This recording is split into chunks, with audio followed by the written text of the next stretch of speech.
Luchando por la justicia. Tu asesor legal en radio. Soluciones legales para el día a día. De los especialistas a tus oídos. Luchando por la justicia. Luchando por la justicia. Hola, ¿qué tal, amigas y amigos de Luchando por la Justicia? Esperando que se encuentren muy bien y que estén teniendo un viernes espectacular. Yo soy Jessica Torres y nos escuchamos como cada viernes a través de Ciudadana 360, todas las voces. Asimismo, invitarlos a consultar el podcast del programa, así como el podcast de cada uno de los programas que integran los programas de Ciudadana 660 y del Instituto Mexicano de la Radio, que se encuentra disponible en diversas plataformas digitales. Y pues bueno, en este día de enero tenemos que abordar un tema muy interesante que, si bien tentativamente ya fue resuelto en meses anteriores por las autoridades correspondientes en el país, no sabemos exactamente cómo se hace el tema de la designación de los ministros de la Suprema Corte de Justicia de la Nación. Y para esto tenemos a un invitado muy especial, quien es licenciado en Derecho por la Universidad Nacional Autónoma de México. Asimismo, es profesor de Estudios Jurídicos del CIDE, es decir, del Centro de Investigación y Docencia Económicas, y también es autor de diversos libros, como el de Reforma en Materia de Justicia Cotidiana, Javier Martín Reyes. Y pues bueno, como les comentaba, él nos va a platicar sobre la Suprema Corte de Justicia de la Nación y la designación de los ministros de la Suprema Corte de Justicia de la Nación. Y pues bueno, el tema del nombramiento de los ministros de la Suprema Corte tiene un origen desde 1928, en el cual, si bien no se explicaban las razones de cómo se realizaba este trámite o esta designación, pues bueno, a lo largo de la historia de la Constitución Política de los Estados Unidos Mexicanos se ha podido tener un avance y una claridad en estos temas. No obstante, nuestro invitado, quien es el profesor Javier Martín Reyes y abogado por la Universidad Nacional, nos va a explicar más sobre este tema. Abogado, bienvenido a Luchando por la Justicia del Instituto Mexicano de la Radio. Hola, ¿qué tal? Muchas gracias, Jessica, por la invitación. Es de verdad un gusto estar platicando aquí contigo y por supuesto que nos escuche la audiencia. ¿Cómo podemos abordar este tema? Porque realmente lo hemos visto en medios de comunicación, lo hemos visto tan solo de lo que va en esta administración, lo que van en estos poco más de 3 años. Hemos visto la designación de 3 ministras de la Suprema Corte, que bueno, ya también ha abarcado un tema ahí como de más de paridad e inclusión de las mujeres en el máximo órgano jurisdiccional del país, pero realmente, ¿cómo es esta designación? ¿Quiénes intervienen? ¿Por qué es una propuesta realizada por el presidente de la República? ¿Cuáles son los retos? ¿Cuáles son los avances en la materia? ¿Cómo podemos empezar a abordar este tema? Yo comenzaría quizás señalando una cosa que puede parecer obvia, pero que hay que decirlo. La elección o la designación de ministras y ministros de la Corte, pues es, déjame ponerlo así, tan importante como podría ser la elección del presidente o de la presidenta de la República, o la elección, ¿no?, para la Cámara de Diputados o para el Senado de la República, ¿no? En México, digamos, en términos muy generales, tenemos 3 poderes: el poder ejecutivo, el legislativo y el judicial, y el tribunal más importante del país, ¿no?, que pertenece al poder judicial, es precisamente la Suprema Corte de Justicia de la Nación, ¿no? Entonces, de ese tamaño es la importancia, digamos, de la designación de ministras y de ministros. Quizá lo segundo que habría que decir es explicar un poco cómo es el proceso. En el proceso intervienen fundamentalmente 2 órganos distintos o 2 poderes distintos. Y en primer lugar actúa el presidente o la presidenta de la República, que para cada vacante elige a 3 candidatas o candidatos, ¿no? Es decir, conforma lo que llamamos una terna, y esa terna, Jessica, se va al Senado de la República, y en principio el Senado de la República tiene que elegir, ¿no?, dentro de esas 3 propuestas, pues a la persona que considere más idónea para el cargo. Se exige la Constitución, y por buenas razones, que esta designación en el Senado se realice por lo que se conoce como mayoría calificada. Es decir, no basta que la mitad más 1 de las senadoras y de los senadores voten a favor de una propuesta, sino que se requiere que sean 2/3 partes, ¿no? Es decir, el 66.666% de los integrantes del Senado quienes voten a favor. ¿Por qué se piden estas mayorías? Pues simple y sencillamente para garantizar una mayor legitimidad de la persona que sea designada, para que no solo sea una fuerza política la que termine imponiendo a una persona que se va a desempeñar en el cargo, ¿no? Pero también habrá que decir, Jessica, que hay algunas reglas que también están en la Constitución que hacen que esto, que parece ser un procedimiento pues relativamente balanceado entre dos poderes, el presidente propone y el Senado dispone, de alguna manera se distorsionen. Y estas reglas son las siguientes. El Senado solo tiene 30 días para nombrar a la persona, ¿no? Para seleccionar a esa persona, digamos, dentro de la terna. Y si no lo hace, entonces el presidente hace una designación directa. Y lo que nos dice también la Constitución es que en caso de que el Senado rechace una propuesta del Poder Ejecutivo, es decir, si los senadores y las senadoras no se ponen de acuerdo en quién tiene que ser la persona designada, entonces el presidente tiene que enviar una nueva terna. ¿Cómo se ha entendido este tema de una nueva terna? Pues como que basta con cambiar a una de las personas integrantes para que se considere que es una terna distinta. Y más importante aún, la Constitución dice que si esta segunda terna es rechazada, entonces el presidente hace una designación directa. ¿Esto qué tiene como consecuencia? Pues la respuesta es muy clara, que el presidente de la República tiene un poder enorme. No solo selecciona libremente a quienes van a conformar las ternas, sino que ante la falta de pronunciamiento por parte del Senado o ante un rechazo de una segunda terna, el presidente hace una designación. Y esto lo que genera, Jessica, es que pues las senadoras y los senadores, cuando están evaluando una primera propuesta que manda el presidente de la República, siempre estén pensando lo siguiente, que incluso si las personas que están siendo propuestas no son muy buenas, no cumplen con el cargo, tienen claras filiaciones partidistas, pues siempre existe la amenaza de que si no aceptan esa primera terna, entonces les pueden mandar una segunda terna, incluso con perfiles peores, ¿no? Bajo cualquier parámetro, y que si tampoco les gusta esta segunda propuesta, entonces se hace una designación directa, ¿no? Este es el sistema, Jessica, de nombramiento que hemos tenido desde 1994, ¿no? Cuando se hizo una reforma muy importante, digamos, al Poder Judicial y a la Suprema Corte de Justicia. No es exagerado decir que la Corte, tal cual la conocemos hoy, es producto en buena medida de esa reforma de 1994. Y habría que recordar que pues, ese sistema de designación se hizo pues, cuando México todavía no era pues, una democracia bajo ningún parámetro. Es decir, todavía vivíamos en un sistema de un partido hegemónico, que en ese momento era el PRI. El presidente de la República en ese momento todavía tenía un control, ¿no? De las dos cámaras del Congreso. Y pues ciertamente estas son unas reglas de designación, déjame ponerlo así, que reflejan ese pasado no democrático o ese pasado autoritario de México. Lo que es muy paradójico y es muy preocupante, pues es que desde 1994 hasta la fecha, pues no hemos logrado cambiar ese proceso de designación. ¿Y por qué no se ha logrado cambiar este proceso de designación? Pues la razón creo que también es sencilla, y es que ningún presidente de la República tiene los incentivos para cambiar un proceso de designación que le da un enorme poder, ¿no? Entonces, lo que hemos visto históricamente, pues es que, por ejemplo, cuando la izquierda estaba en la oposición, pues la izquierda criticaba muy duramente este procedimiento de designación, y quienes estaban en el poder, pues estaban muy cómodos con esto porque les daba un enorme poder, sobre todo a los presidentes del PRI y del PAN. Y ahora que las cosas cambiaron, pues parece que los papeles se han invertido, ¿no? La oposición, que no controla la presidencia y que son minoría en el Senado y en el Parlamento, dicen que este es un muy mal procedimiento de designación, y parece que al poder en turno pues le gusta porque le da un enorme poder.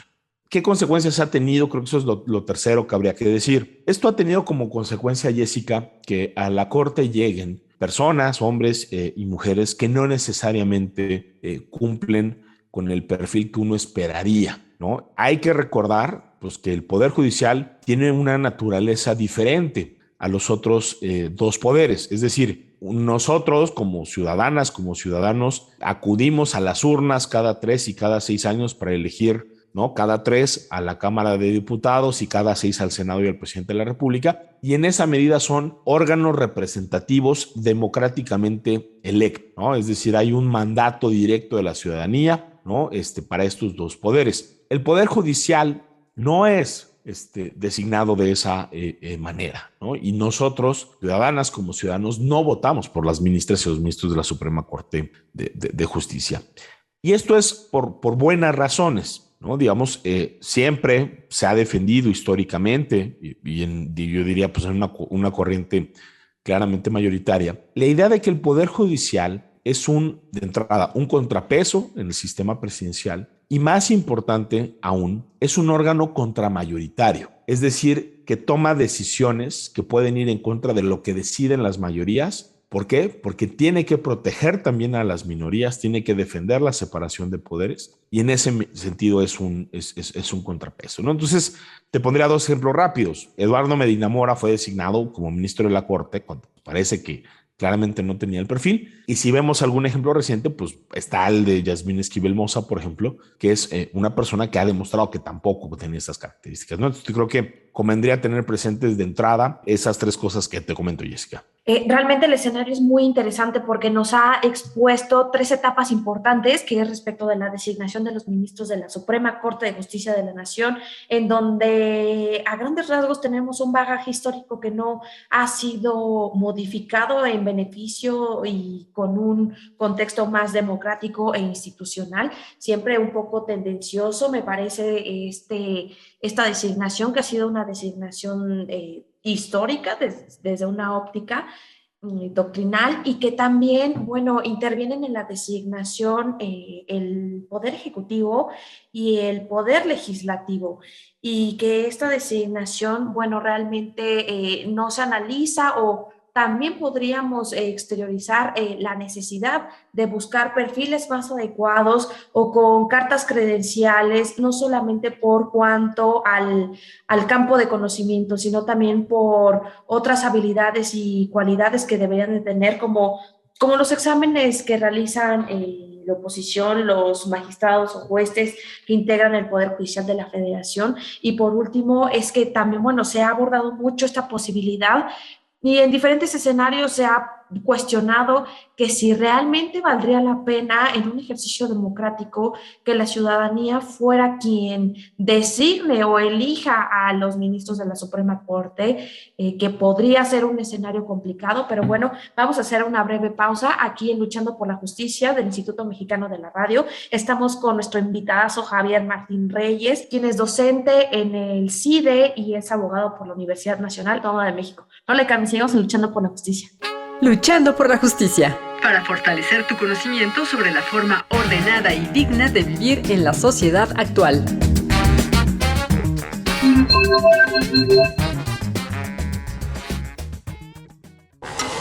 Luchando por la Justicia.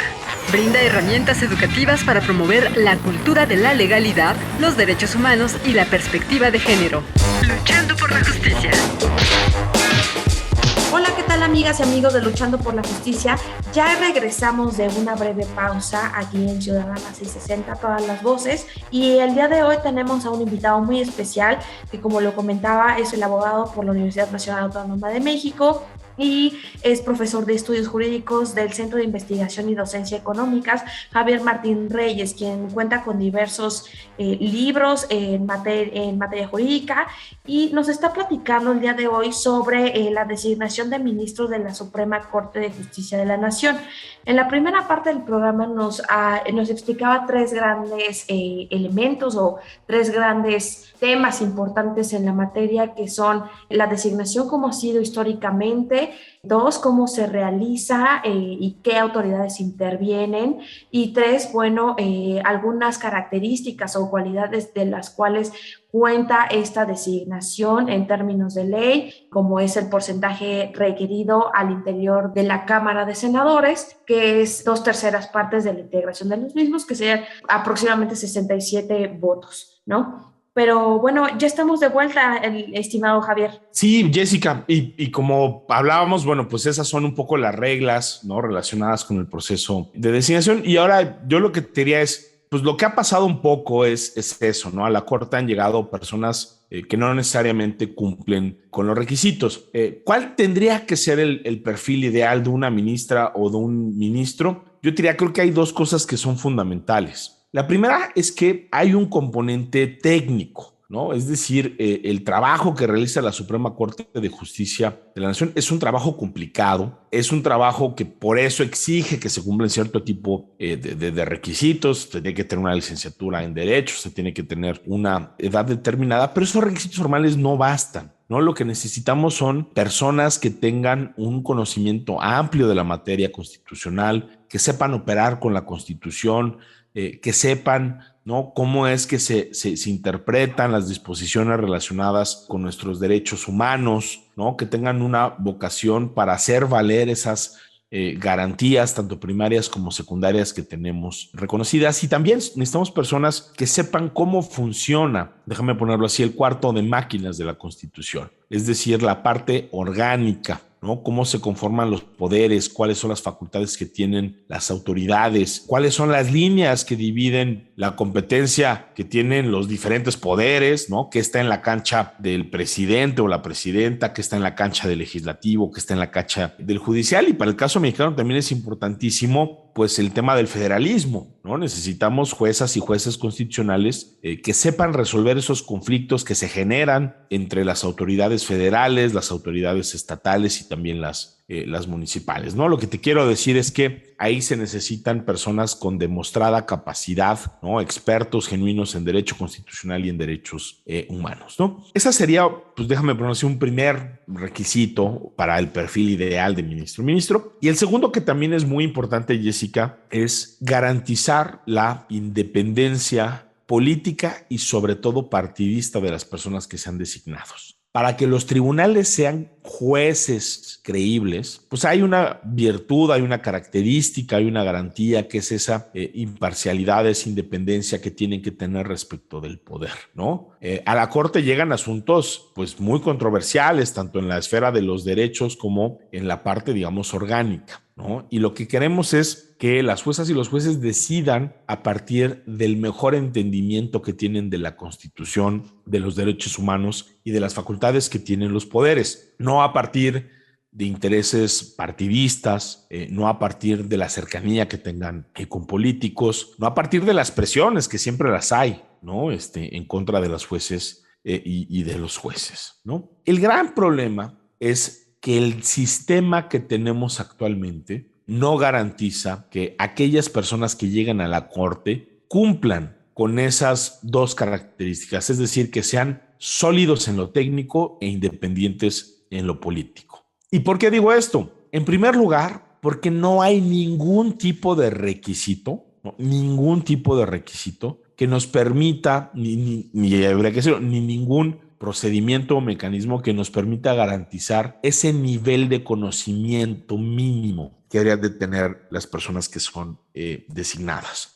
No hay ninguna evaluación, no hay ningún examen, y también el espacio de evaluar a las candidaturas que se dan en el Senado con sus comparecencias ha funcionado muy mal, ¿no? Yo te pondría como ejemplo la última designación, ¿no? Mediante la cual llega a la Corte la hoy ministra. Y si uno ve, ¿no?, el video, ahí está en YouTube, en la página del Senado, pues vamos a ver que las senadoras y los senadores apenas le dedicaron 7 horas para evaluar el perfil, ¿no? Entonces, darle 2 horas, poquito más, a evaluar a una persona que va a estar 15 años en la Corte, pues es francamente absurdo e irresponsable. ¿Cuánto tiempo le dedicamos a las campañas electorales, ¿no? ¿Cuánto discutimos la presidencia de la República? ¿Cuánto discutimos sobre el perfil, ¿no?, de las y los sacamos como sociedad? Es enorme. Entonces, en la medida en que no hay ningún componente meritocrático que permita medir, evaluar, ponderar esas habilidades técnicas que tienen, y eso es muy preocupante, porque en la Corte se define en buena medida el contenido de nuestros derechos fundamentales y es en la Corte donde se decide, ¿no?, los límites que se le pone al poder y que se resuelven las controversias que se generan entre los diferentes poderes. Y la segunda cosa, que era muy importante, que decíamos, esta segunda característica del perfil ideal, que sería la independencia política, pues tampoco está garantizada, porque son dos órganos netamente políticos y partidistas los que intervienen en la designación, ¿no? El presidente de la República puede mandar a personas completamente afines a su partido político, cercanos a él, ¿no? Y no hay nada que se lo impida. Y el Senado también puede decidir libremente si designa o no designa a una persona con claros antecedentes políticos. De nuevo, te pondría el caso de Eduardo Medina Mora. Eduardo Medina Mora es un extraordinario ejemplo porque uno, era una persona que no tenía esas cualificaciones, esa capacidad técnica, esas características, ¿no?, para ser un buen juez constitucional. Y eso se vio. O sea, es muy difícil pensar hoy en día en una buena sentencia, una sentencia emblemática, paradigmática por parte del ministro Eduardo Medina Mora, ¿no? Y también han llegado a la Corte personas con claras filiaciones partidistas. El caso, ¿no?, de la ministra precisamente designada recientemente, Loretta Ortiz Alfe, es un buen caso. Ella fue incluso militante, ¿no?, de un partido político hasta unos días antes de su primera postulación a la Corte. ¿Qué tendría que cambiar para que esto mejore? Yo diría pues dos cosas.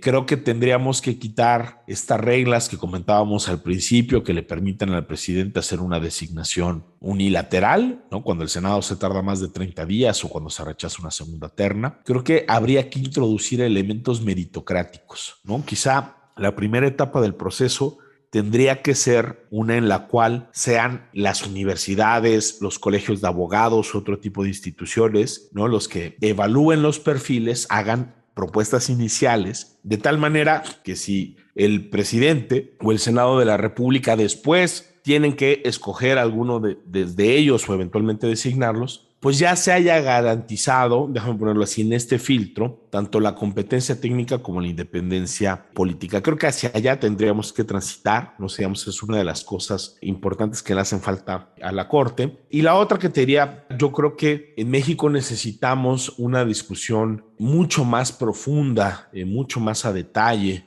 mucho más seria sobre la diversidad que necesitamos en la Corte, ¿no?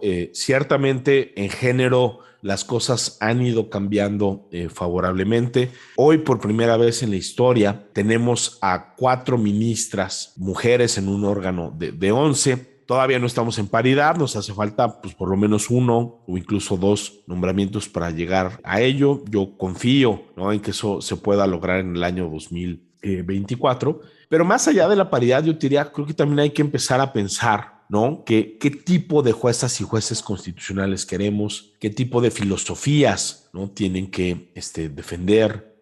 Si queremos ministras o ministros progresistas o no, qué tipo de concepción tienen de nuestros derechos fundamentales, qué concepciones tienen de la separación de poderes, cómo entienden el derecho, ¿no? Es decir, cuál es la filosofía que tienen ahí detrás, ¿no? Es una asignatura pendiente, pero yo te diría, creo que hacia allá tendríamos que transitar. Eso pasa, como te decía nuevamente, pues por un cambio de reglas. Con las actuales es muy difícil que suceda, pero vaya, ¿no? O sea, yo creo que las cosas han cambiado muchísimo desde 1994 a la fecha, y yo te diría, creo que esas son algunas de las batallas que muchos creemos que vale la pena dar. Bueno, realmente, estimado Javier, nos has expuesto un escenario bien interesante, pero también muy complejo porque aún faltan muchos cambios, muchas mejoras. Claro, todo es perfectible, pero realmente lo que se busca, como nos explicabas, en el máximo órgano jurisdiccional del país, que es la Suprema Corte de Justicia de la Nación, es la independencia de funciones de este órgano respecto de los demás poderes, que es el Ejecutivo y el Poder Judicial, porque, bueno, este elemento es necesario para que pueda llevar a cabo sus funciones. La encomienda de respetar y dar cumplimiento a la Constitución, porque de lo contrario, bueno, se empiezan a ver grandes daños en contra del principio de división de poderes y de una vida democrática libre y certera del país, porque empieza a haber dependencia entre órganos y entre perfiles que, como bien comentabas, pueden ser que algunos tengan las cartas credenciales o las cualidades y calidades profesionales que se requieren para el cargo, pero no obstante, no todos los casos son de la misma manera y por lo tanto también debiera de haber una correcta modificación o un correcto análisis de la forma en cómo se desarrolla este proceso al interior de la Cámara de Senadores y cómo es que una designación de unas cuantas horas debe ser realmente reflexionada por la trascendencia que puede tener no solamente el cargo, sino también los casos y los criterios relevantes que pueden venir aparejados en el desempeño de sus funciones. Pero bueno, estimado Javier Martínez, se nos está acabando el tiempo aquí en Luchando por la Justicia del Imer Radio y quisiera pedirte, por favor, que nos compartas tus redes sociales para que la audiencia, si tiene duda en cuanto al tema de designación de ministros de la Suprema Corte de Justicia de la Nación, puedan consultarte. Sí, con muchísimo gusto. Pues la que más uso es Twitter. Me encuentran como @jmartinreyes, ¿no? Ahí estamos siempre tuiteando muchas cosas, pero la mayoría de ellas, ¿no?, sobre derecho constitucional y política judicial. Y también me pueden encontrar en Facebook con mi nombre completo, Javier Martín Reyes. Bueno, pues ahí tenemos toda la información para quien desee consultar a este abogado, que tiene una diversidad de contenido en materia de derecho constitucional y también de materia electoral, asimismo con diversos libros en la materia y actualmente docente en el CIDI. Yo soy Jessica Torres y nos escuchamos el próximo viernes aquí en Luchando por la Justicia del Instituto Mexicano de la Radio, todas las voces. Asimismo, invitarlos nuevamente a que escuchen el podcast del programa. Que tengan un excelente viernes. Adiós. Este viernes la cápsula de la semana corre a cargo de nuestra colaboradora Selena Ortiz, quien nos va a platicar sobre la designación de ministras y ministros de la Suprema Corte de Justicia de la Nación. Escuchemos. Respecto a la designación de ministras o ministros de la Suprema Corte de Justicia de la Nación, la Constitución Política de los Estados Unidos Mexicanos refiere en su artículo 89, fracción 18, la facultad del presidente de la República de presentar a consideración del Senado la terna para la designación de ministros de la Suprema Corte de Justicia y someter sus licencias y renuncias a la aprobación del propio Senado. Asimismo, el artículo 94 determina el tiempo que los ministros de la Suprema Corte de Justicia durarán en su cargo, lo correspondiente a su remoción y su derecho a un haber por retiro. Finalmente, prevé que ninguna persona que haya sido ministro podrá ser renombrada para un nuevo periodo, salvo que hubiera ejercido el cargo con el carácter de provisional o interino.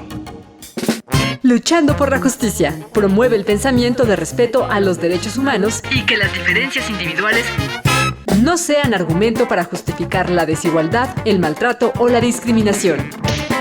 Luchando por la Justicia. Luchando por la Justicia.